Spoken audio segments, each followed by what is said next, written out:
And now that so many people in this country have come to understand that government, so far in its pretense that it can take care of us from cradle to grave and police the world, it is so evident to this growing number of people that government isn't the solution. Government really has created a problem. You people don't even want any government. But you know, in our society with our Constitution, there is a role for government. But the Constitution was written explicitly not to restrain your behavior and your life and the way you spend your money. It was written to restrain the federal government. One thing the American people want, and I agree with them, they want a strong president. There is no doubt about that. But the question you should ask, where should those strengths be directed? Should the strength of a president be directed toward building the TSA and Homeland Security? No, the strength and the character of the individual should be directed toward standing up for freedom, standing up for liberty, and restraining government. That's what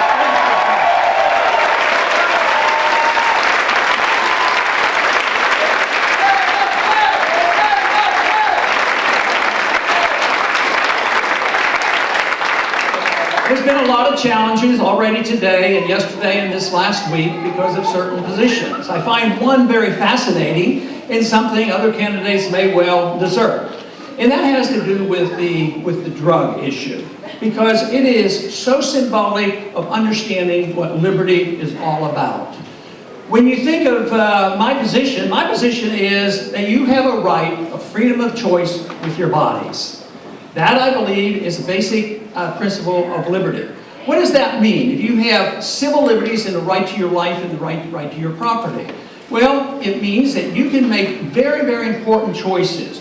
For most of these, most Americans agree with it. They say, yes, the most important thing in my personal life is that I and my family and others, we make our decisions about our spiritual life and about our salvation, which cannot be done by government, and we have to provide the maximum amount of freedom for individuals to make those decisions. So the government should always butt out of our spiritual lives.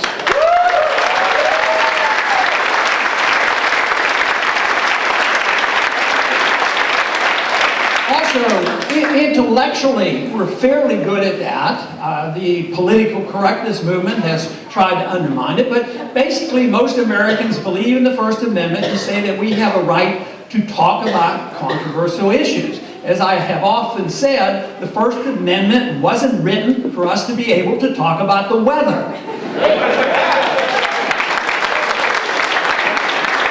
It's written so that we can discuss controversial issues and actually read very controversial and very dangerous literature, especially the literature that promotes big government and welfarism and socialism and all the mess. So we recognize that to be the case.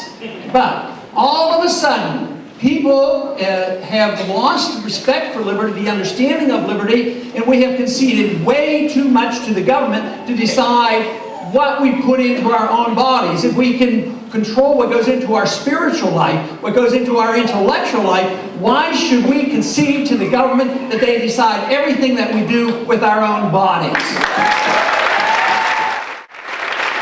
I take a strict constitutional position, and the government has very little authority to get involved in our economic or our personal lives. And so that excludes the federal government from being involved if and when we become strict constitutionalists. The federal government shouldn't be involved.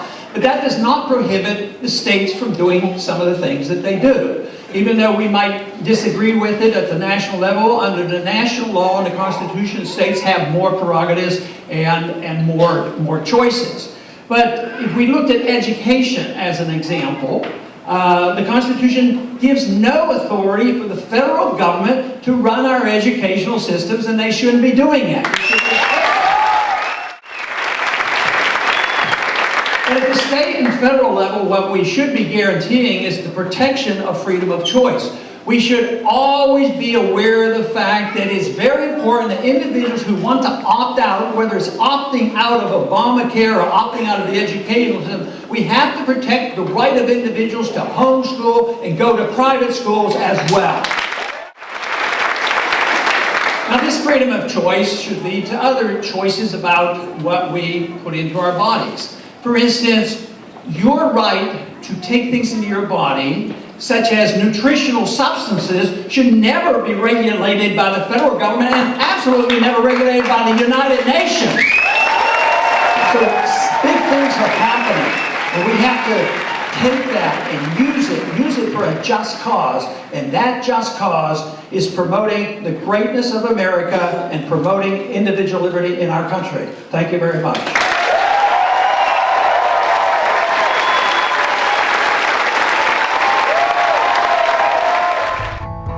Get ready. It's the biggest liberty-oriented event of 2011, and it's happening this June 20th through the 26th.